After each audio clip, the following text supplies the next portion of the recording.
There are nights in football where the scoreboard becomes almost irrelevant, where what stays with you isn't the goals or the stats, but a single sound you can't unhear.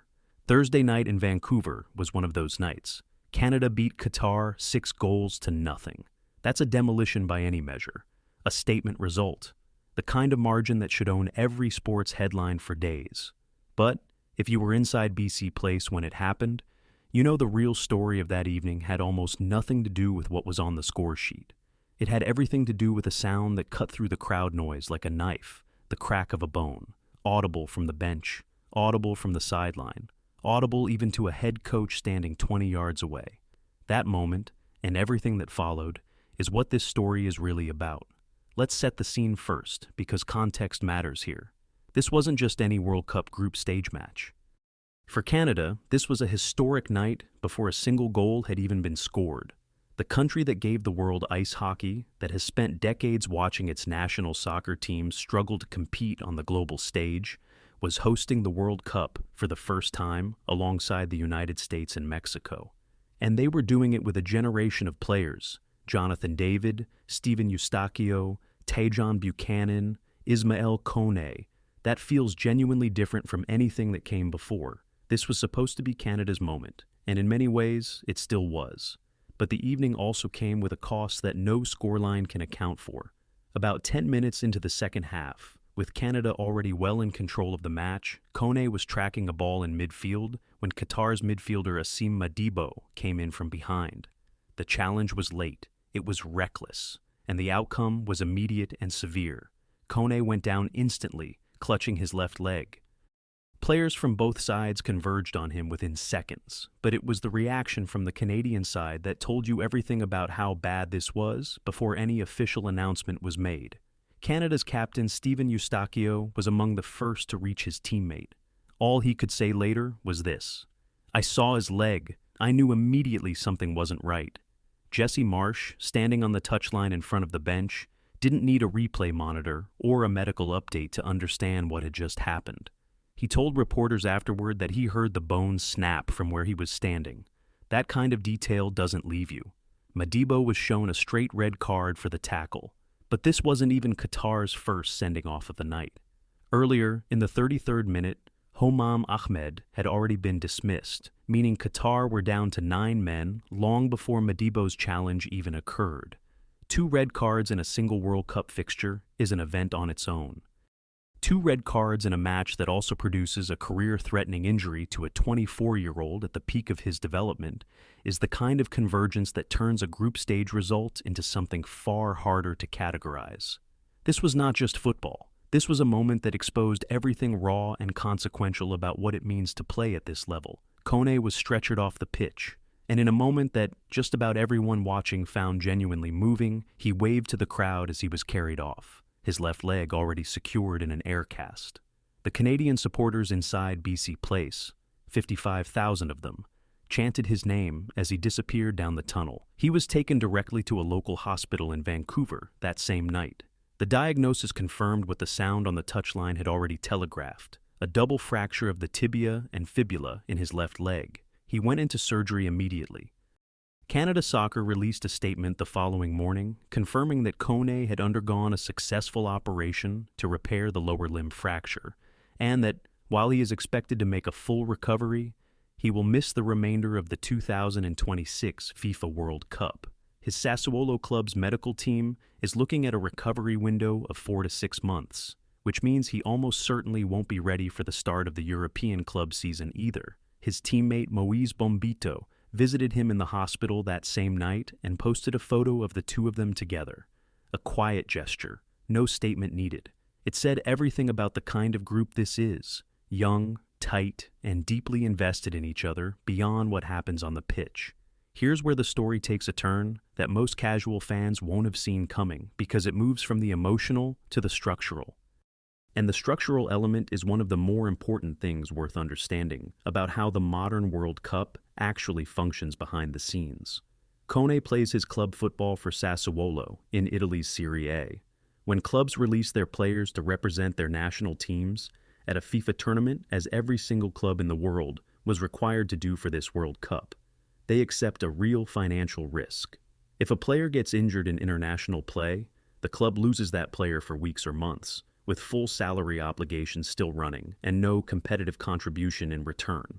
That's not a theoretical problem. That's exactly what Sassuolo is now dealing with, because one of their key midfield pieces is going to miss not just this tournament, but likely the better part of the next competitive year. And none of that was their choice or their fault. This is exactly the scenario that FIFA's Club Benefits program was built to address. The program has been running in various forms for years, but for the 2026 World Cup cycle, FIFA expanded it dramatically. In September of 2025, FIFA announced it would distribute a record $355 million to clubs around the world through the program, a 70% increase over the previous cycle. That money covers two categories: clubs that released players for the qualifying rounds and clubs that released players for the tournament itself. For the first time ever in the history of the competition, clubs that only participated in the qualifying phase are included in the distribution, even if their players never made it to the actual World Cup. The math works like this. Clubs receive approximately $5,000 per player per day for the tournament phase, with calculations based on squad inclusion and minutes played. For qualifying, the payout runs at around $2,360 per player per match appearance. That structure is designed to ensure that clubs aren't financially penalized for contributing their best talent to the global game. But beyond the per-day payments, the Club Protection Program, a separate arm of the same system, kicks in specifically when a player suffers an injury during international duty. Under that protection framework, clubs receive compensation based on the player's fixed salary for the duration of a temporary total disability that lasts more than 28 consecutive days. Kone's injury, a double fracture requiring emergency surgery, and a projected 4 to 6 month recovery, almost certainly qualifies under those terms. Sassuolo is now in line to receive a meaningful payout directly from FIFA to offset the financial exposure this injury creates for them. It won't make them whole. No insurance system ever fully does. But it exists and it matters, and Kone's case is now the real-world activation of everything those systems were designed for. This detail matters beyond Sassuolo's balance sheet. It's a reminder that when you watch a player jog out onto the pitch at a World Cup, there's an entire financial architecture operating invisibly behind that moment. Indemnity agreements, insurance structures, compensation frameworks negotiated between FIFA, national federations, the European Club Association, and hundreds of individual clubs across the planet. Most fans never think about it, but the moment a bone snaps on a pitch in Vancouver, all of it suddenly becomes very relevant. Now let's step back and talk about what this tournament has already meant for Canada, because the injury story, as important as it is, exists inside a larger narrative that is genuinely historic by any measure. The 6-0 win over Qatar was not just a strong result. It was Canada's first ever victory at a FIFA World Cup. That is not a small thing. Canada had qualified for the World Cup only once before the current generation came along, back in 1986, when they were eliminated without scoring a single goal. 40 years of effort. 40 years of near misses and heartbreak and questions about whether soccer could ever truly break through in a country where hockey defines national sporting identity. And then, on a Thursday evening in Vancouver, Jonathan David scored a hat trick, and Canada put 6 past Qatar, and the answer to all of that became undeniable. David himself was extraordinary. He scored 3 times, the last coming in the 9 additional minutes of stoppage time that were added largely because of the delay caused by Kone's injury. But afterward, David wasn't in the mood to talk about himself or his own hat trick. He was visibly affected by what happened to his teammate. "If there's a play where you cannot win the ball," he said, "there's just no point." It's a quiet statement, but a sharp one. The kind of thing a player says when the moment has moved past tactical analysis and into something more human. Nathan Cejudo, the midfielder who came on as Kone's replacement, scored Canada's 4th goal less than 10 minutes after entering the pitch. Then he held up Kone's jersey after the goal went in. That image, a player celebrating a World Cup goal by lifting the shirt of an injured teammate, circulated across social media almost immediately and became one of the defining visuals of the tournament's opening days. Marsh held up 6 fingers as he walked off the field. 6 goals, first ever World Cup win. He told reporters afterward, "No one will forget this. And no Canadian will forget this day."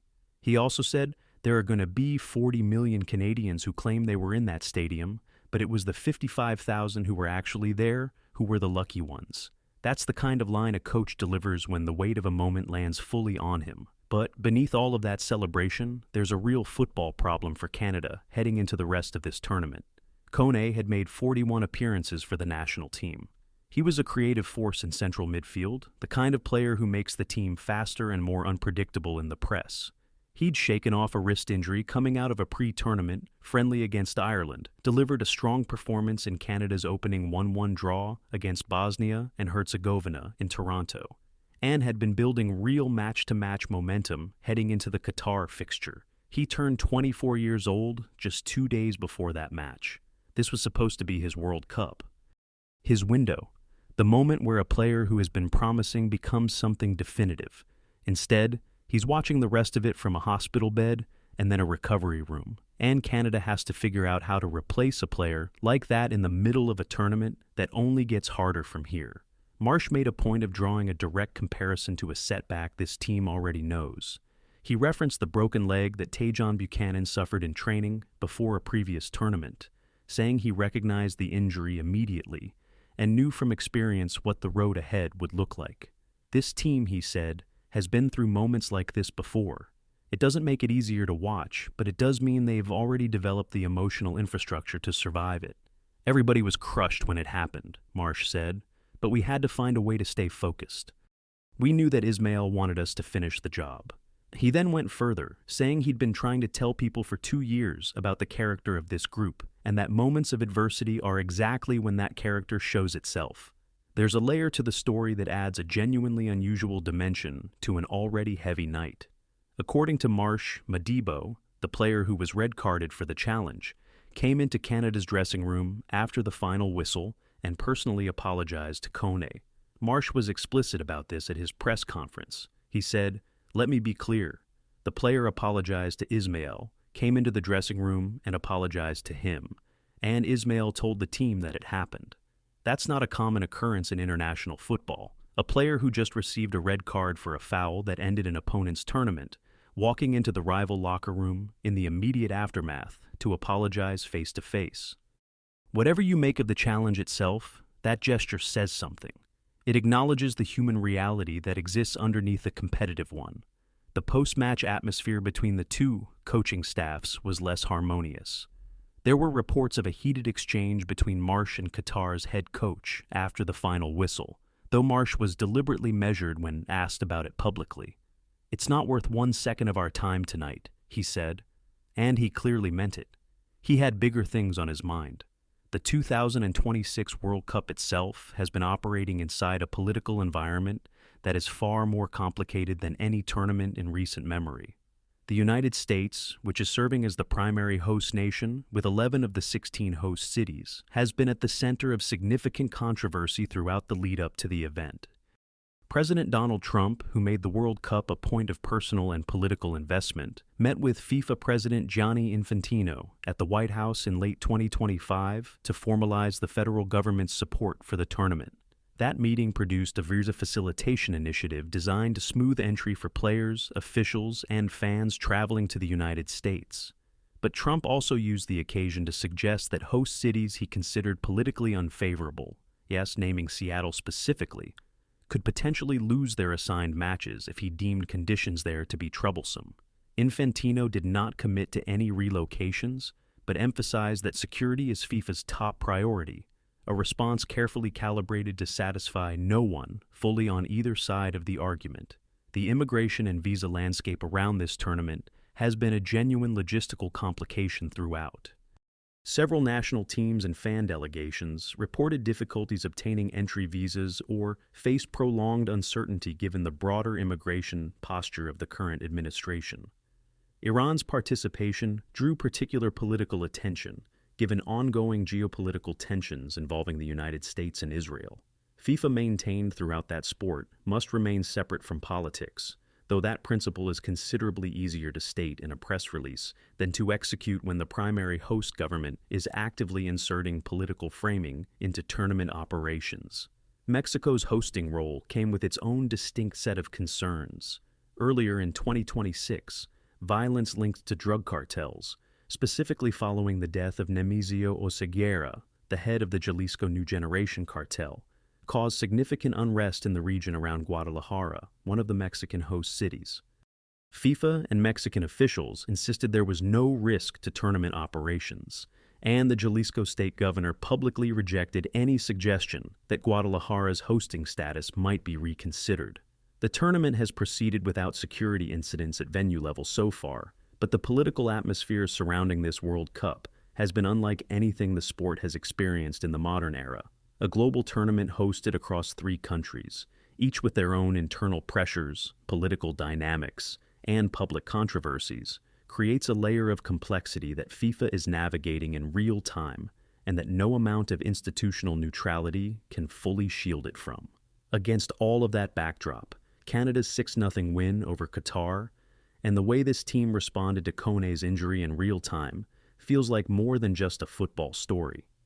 It's a story about a group finding itself at exactly the moment the whole world is paying attention, and handling both the glory and the grief of that moment with a level of character that is genuinely worth noting. The question now, looking ahead to what remains of Group B, is whether Canada has the midfield depth to sustain their level without Kone through the knockout rounds. He was a key piece. His absence is real, and it creates pressure on players around him to absorb responsibilities they may not have been preparing to carry. Canada is currently sitting at the top of Group B with 4 points alongside Switzerland after 2 matches, the opening draw with Bosnia and the 6-0 win over Qatar. Switzerland won their second match 4-1 over Bosnia, meaning both teams are locked in a straight race for top spot in the group heading into the final round of fixtures. The stakes are significant. How Canada responds to the loss of Kone in their remaining group stage match and beyond will say a great deal about whether this is a team with genuine knockout ambition or one that ran into the limits of its depth at the worst possible moment. Marsh keeps saying this group is different, that their character is what sets them apart from everything that came before in Canadian football history. Thursday in Vancouver was the night that produced the clearest evidence yet that he might be right. Not because they won 6-0, but because of how they handled everything else that evening threw at them. The broken bone, the teammate carried off on a stretcher, the weight of a historic first World Cup victory sitting right alongside a genuinely devastating human moment. They handled all of it. Kone, for his part, posted on social media from the hospital, thanking his teammates and the fans for their support, saying he will come back stronger. At 24 years old, with a full recovery expected and a long career still in front of him, there's every reason to believe that's exactly what will happen. The sound in Vancouver may have been the worst part of the night, but it wasn't the last word.